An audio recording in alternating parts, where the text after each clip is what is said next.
Hi friends, this is Iqra. Welcome to my channel. In this video I will elaborate on the evidence of stream explosions in the Holy Quran, so let's start.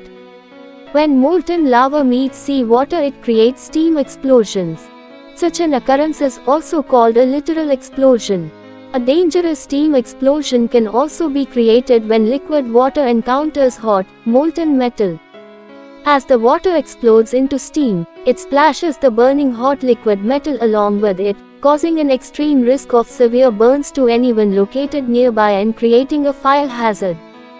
Nearly 24 people injured after lava bomb hits Hawaii to a boat in 2018. It was reported in US Today on the 16th of July 2018 that earlier today, a basketball-sized chunk of molten rock slammed into a tour boat off the coast of Hawaii, injuring 23 people and sending at least 4 to the hospital.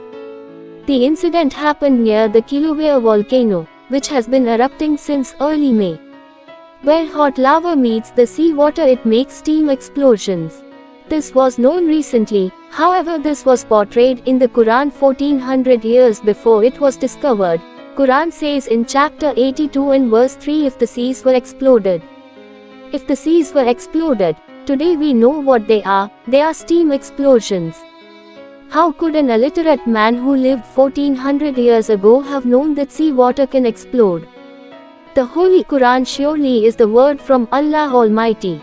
Thanks for watching my video. Don't forget to like, share and subscribe to my channel.